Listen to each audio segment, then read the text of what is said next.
9 ग्रहों में सबसे महत्वपूर्ण ग्रहों की अगर बात करें तो 4 ग्रह बहुत ज़्यादा महत्वपूर्ण होते हैं, क्योंकि ये 4 ग्रह ही आपके लंबे समय की गणनाओं को निर्धारित करते हैं। अब इन्हीं 4 ग्रहों में जो मेन इंपॉर्टेंट ग्रह है, या उसको ऐसा कह लीजिए कि सबसे ज़्यादा धीरे चलने वाला ग्रह शनि ग्रह, वह परिवर्तन कर रहा है आने वाले समय में, और आप पे इस शनि परिवर्तन का बहुत बड़ा प्रभाव आने वाला है। नमस्कार मित्रों, मैं भानु प्रकाश शर्मा, एस्ट्रो भानु शर्मा चैनल में आपका हार्दिक अभिनंदन करता हूं।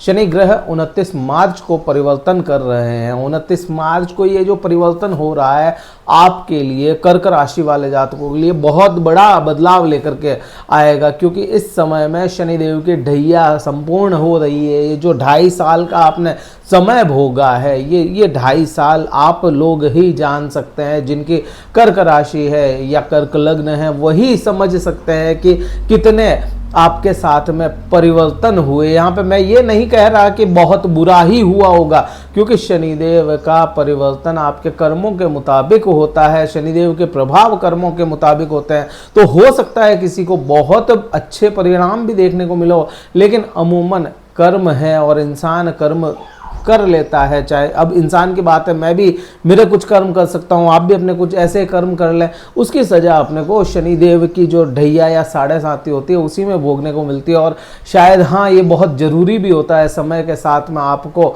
आने वाले समय के लिए बता दिया जाता है शनिदेव के द्वारा कि अब तो कम से कम ठीक से रहो। अब शनिदेव की जो ये ढैया संपूर्ण हो रही है, 8वें भाव से शनिदेव परिवर्तन कर रहे हैं और आपके भाग्य भाव में जा रहे हैं। यहाँ पे कुछ चीज़ों को आपको समझना पड़ेगा कि क्या प्रभाव आएगा।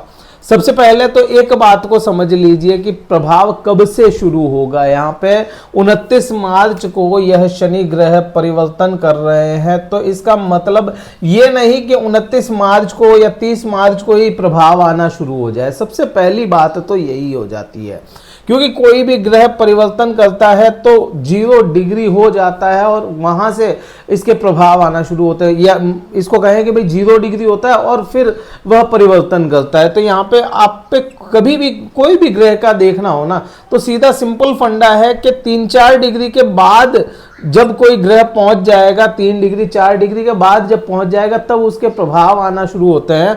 तो मान के चलें अपन लोग 5-6 डिग्री तक पहुंचेगा तब इसके प्रभाव अपने को विजिबल होंगे, अपने सामने आकर के होंगे इसके प्रभाव।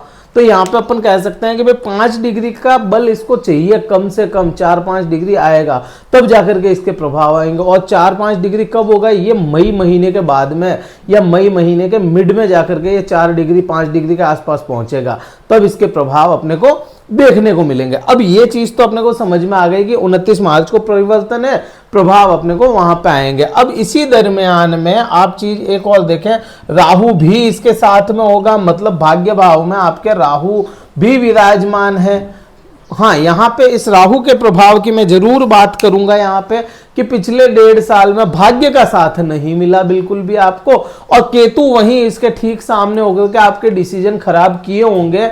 आप है ना, जहां जो फैसला करना चाहते थे वो सही नहीं हुआ आपके लिए, और उसी वजह से ये भाग्य का साथ पूरा नहीं मिला। भाग्य का साथ नहीं मिला तो शनि ढैया का प्रभाव आप पे और प्रबल देखने को मिला। अब यहाँ पे ये जो राहु है, यह भी यहाँ पे देख लीजिए कंजक्शन हो जाएगा राहु और शनि का, और ये राहु शनि का कंजक्शन जो होगा यह बहुत अच्छा नहीं माना जाता। लेकिन दोनों ही ग्रहों के पास में, ना तो राहु के पास में ना शनि के पास में, दोनों ही ग्रहों के पास में बल नहीं होने के वजह से ये जो प्रेत योग या ये पिशाच योग, ये जो भी बना है ना, ये योग, इसका नाम डराने वाला नाम है, लेकिन हाँ, ये जो योग बना है ये उतना फलित नहीं है। सबसे पहली बात तो ये।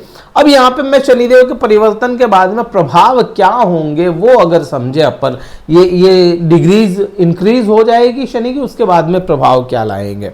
सबसे पहले प्रभाव आपको आएगा, जितने भी गुप्त शत्रु थे या ऐसे कोई आपके सामने समस्याएं थी जिनका निजात नहीं मिल रही थी, या अपने को रास्ता नहीं मिल रहा था, मंजिल दिख रही है कि हमें वहां पे पहुंचना है लेकिन रास्ता नहीं मिल रहा, वो रास्ता नहीं मिल रहा है तो वहां पे चलोगे कैसे, तो वो रास्ते मिलने शुरू हो जाएंगे। यहाँ पे गुप्त शत्रु थे तो गुप्त शत्रु सामने रहेंगे कि हाँ भाई ये अपना गुप्त शत्रु है, अब इससे अपने को सचेत रहना है। ये इस प्रकार का परिवर्तन आपको देखने को मिलेगा। अब ये जो ढैया यहां से पूर्ण हो रही है और भाग्य भाव में शनि जा रहे हैं, अब इस चीज को, एक चीज को और समझो, शनि का जो बेसिक नेचर है वो क्या है। शनि का बेसिक नेचर होगा वैसे ही कार्य करेंगे शनिदेव। शनिदेव धीरे चलने वाले ग्रह हैं, 30 साल में अपने पूरे साइकिल को कंप्लीट करते हैं और 2.5 साल में एक राशि से दूसरी राशि में परिवर्तन करते हैं। तो धीरे चलने वाला ग्रह है, जब भी जहां बैठेगा, जहां जहां अपनी दृष्टियां डालेगा, वहां के प्रभावों को थोड़ा स्लो कर देगा। हाँ, यहां पे ये चीज जरूर है, शनि का बेसिक नेचर कह लो, जैसे राहु का बेसिक नेचर क्या है, बढ़ोतरियां कर देना, ऑब्जर्व करके इतना एक्सपेंड कर देता है जितना कोई दूसरा ग्रह नहीं कर सकता। अब राहु का ये नेचर, केतु का बेसिक नेचर क्या है, स्लो करके मना कर देना, रोक के मना कर देना, बिल्कुल है ना, डिटैच कर देना, सेपरेट कर देना, ये केतु का नेचर है। वैसे ही शनि ग्रह का नेचर है, होल्ड पे डालेगा, रोकेगा, फिर समझेगा उस चीज को और फिर आपको रिजल्ट दे देगा, मना नहीं करेगा। रिजल्ट ऐसा भी नहीं है कि देगा ही नहीं, शनि रिजल्ट देता है लेकिन लेट देता है। तो अब ये जो भाव में जा रहा है यहां पे, ये बहुत इंपॉर्टेंट बात है कि भाई ये शनि जिस भाव में जा रहा है, जिस राशि को घेर रहा है, वहां के प्रभाव लेगा। अब यहां पे प्रभाव क्या आएंगे, आपके भाग्य को, जैसे राहु ने पूरा सा बहुत अच्छा नहीं किया आपके भाग्य के साथ में, कोई ऐसे कहे कि भाई न्याय नहीं हुआ आपके साथ भाग्य को लेकर के पिछले 1.5 साल से, तो यहां पे शनिदेव वहां पे न्याय कर देंगे, आपको भाग्य का साथ जरूर मिलेगा। हाँ, यहां पे अगर आपने धर्म की हानि की, आपसे धर्म की हानि हो गई, आपका जो इंसानियत का धर्म है उसकी बात करूं अगर, तो ये जो धर्म की हानि हुई है उसमें भी शनिदेव आपको कहीं ना कहीं सपोर्ट देते हुए दिखेंगे, तो ये भी चीज अपने लिए फेवर में आ जाती है।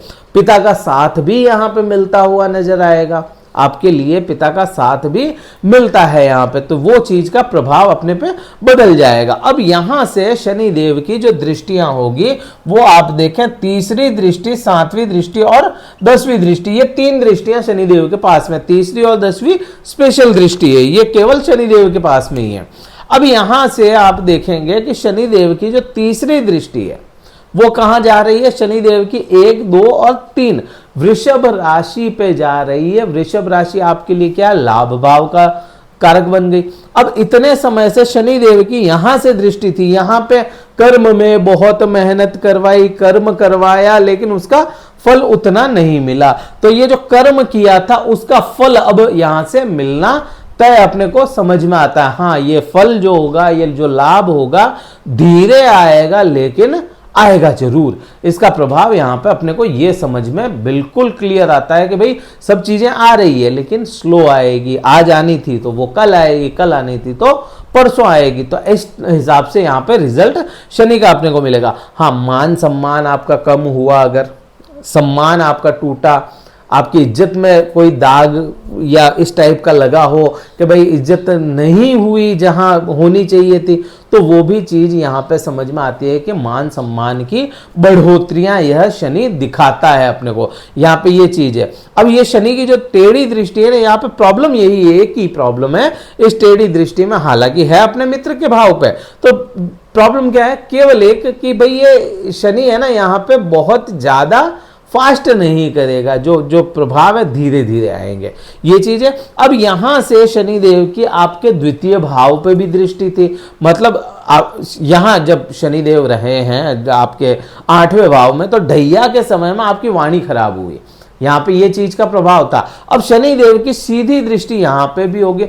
अब ये जो दृष्टि है यहां पे, ये अपने मित्र के भाव पे रहेगी, ये मित्र के भाव पे होने की वजह से जहां आपके फैसले गलत हुए वहां आपके फैसलों में परिवर्तन देखने को मिलेगा आपको। हाँ, यहां पे फैसले बहुत जल्दी ना लिए जाएं आपके द्वारा, सोच समझ के लिए जाए, क्योंकि शनि कारक ही है, रुको, देखो, सोचो और फिर आगे बढ़ो। शनि का काम यही है ना, मेहनत करवाते हैं। अब ये भाव भी अधिक मेहनत का है, यहां से आपको मेहनत अधिक करवाएगा, रिजल्ट फिर दिलवाएगा। और फिर यहां पे फैसलों की अगर बात करोगे तो शनि का कारक जो तत्व है या शनि का जो बेसिक नेचर है, रुकना, देखना, समझना, फिर आगे बढ़ना। तो वो फैसलों के मामले में भी सोच समझ के आप फैसले लेंगे, जितने वो ज्यादा अधिक होंगे। अब कर्क राशि वाले जातकों में सबसे बड़ी कमी क्या है, ये भावनाओं में बह जाते हैं, क्योंकि चंद्रमा है, चंद्रमा मन का कारक है। अब चंद्रमा जैसा ग्रह अगर आपका स्वामी है तो वो भावनाओं को व्यक्त करता है चंद्रमा हमेशा, या भावनाओं को बहुत ज्यादा बढ़ा देता है। तो ये भावनाओं में बह जाते हैं और भावनाओं में बह करके अपने फैसले खराब कर देते हैं। तो यहाँ पे ये प्रभाव आपको ध्यान रखना पड़ेगा। हाँ, क्योंकि तीसरा भाव आपके जो आप हैं, आपकी या कहे कि रिप्रेजेंटेशन का है, प्रेजेंटेशन का है, तो यहाँ पे प्रेजेंटेशन थोड़ी स्लो हो सकती है। अपनी प्रेजेंटेशन का विशेष ध्यान रखना पड़ेगा। अब जब 10वीं दृष्टि की बात कर रहे हैं तो यहां से शनिदेव की 10वीं दृष्टि आपके चली जाती है छठे भाव से, और उससे पहले ढैया में कहां थी, प्रेम संबंधों पे, ज्ञान पे, शिक्षा पे। ठीक है, तो यहाँ पे कर्क राशि वाले जातकों के लिए या कर्क लग्न वाले जातकों के लिए भी मैं बात करूं तो यहां आप देखेंगे कि आपके प्रेम संबंधों में बहुत ज्यादा प्रभाव अच्छे नहीं थे, तो वो छुटकारा तो यहां से मिल जाएगा। ज्ञान या शिक्षा को लेकर के भी यहां से चीजें ठीक हो जाएगी। अब ये प्रभाव यहां पे शिफ्ट हो गया छठे भाव पे। छठा भाव क्या है वो अगर देखो, सबसे पहले तो देखो भाई इस राशि का स्वामी कौन है, बृहस्पति। इसका स्वामी कौन है, बृहस्पति। बृहस्पति के दोनों ही भावों को शनिदेव ने पकड़ लिया है। अब बृहस्पति अपना काम करेंगे यहां पे बहुत ज्यादा विशेष मई के बाद में। मई से पहले बहुत अच्छे रिजल्ट नहीं है। अब ये जो भाव है ये रोग, ऋण और शत्रुओं का भाव है। ये भाव रोग, ऋण और शत्रुओं का है। अब यहां से शनि देव का फिर वही बात आ जाती है, आप अपने कर्म करते चले जाओ तो रोग होंगे नहीं, अपने सेहत का ध्यान रखो। अपने कर्म करते चले जाओ, ऋण होंगे नहीं। आप अपने सही कर्मों पे चलोगे तो शत्रु होंगे नहीं। ये चीज तो अपने को समझ में आती है। फिर यहां से आप देखोगे बृहस्पति जो है मई महीने में 14 तारीख को परिवर्तन करके विपरीत राजयोग में विराजमान हो जाएंगे। जब वह मिथुन राशि में होंगे तो विपरीत राजयोग में होने की वजह से यहाँ के बुरे प्रभाव बिल्कुल अच्छे ही आने हैं, आपको बुरे नहीं आएंगे, बुरे प्रभाव खत्म हो जाएंगे। तो यहाँ पे ये हाउस बड़ा अच्छा आपके लिए काम करेगा। अब इसको है ना अपन सेवा का भाव भी बोलते हैं। तो यहां से आपको जॉब में जितनी भी समस्या हुई ना इस ढैया के समय में, क्योंकि कर्म पे दृष्टि थी और ये जॉब का भाव है, तो जॉब से रिलेटेड जितनी भी समस्याएं थी वो समस्याएं तो आपके बृहस्पति खत्म कर देंगे, तो उसके प्रभाव अधिक देखने को मिलेंगे। तो ये इस प्रकार से आप पे इसके प्रभाव आने हैं शनिदेव के। क्या उपाय करें, देखिए शनिदेव के लिए सबसे अच्छा उपाय होता है शनिदेव का बीज मंत्र का जाप करना, या मैं कहूं कोई भी ग्रह है ना तो उसके लिए बीज मंत्र का जाप सबसे अच्छा माना गया है। अगर नहीं कर पाते तो शनि चालीसा का पाठ कर लीजिए, वो भी नहीं कर पाते हैं तो कम से कम आप तिल के तेल का दीपक ही लगा लीजिए अपने देवस्थान में, जहां आपके घर में देवस्थान हो वहां पे तिल तेल का दीपक लगा के अपने इष्ट ग्रह की प्रार्थना कर लीजिए। आपके इष्ट ग्रह कौन हो जाते हैं, मंगल ग्रह हो जाते हैं आपके। और अगर कहें कि भाग्य ग्रह कौन होते हैं, बृहस्पति होते हैं, उनका ही नाम लेकर के आप दीपक कर लीजिए। अपने इष्ट देवता या कुल देवता का नाम स्मरण कीजिए, उससे भी आपको काफी हद तक सहायता मिलेगी। ये इस प्रकार से आपको करना है। ये वीडियो कहीं अच्छा लगे लाइक कीजिए, शेयर कीजिए, सब्सक्राइब जरूर कीजिएगा चैनल को। और अगर कुंडली विश्लेषण करवाना चाहते हैं डिस्क्रिप्शन में कार्यालय का नंबर है, व्हाट्सएप मैसेज द्वारा संपर्क कर सकते हैं।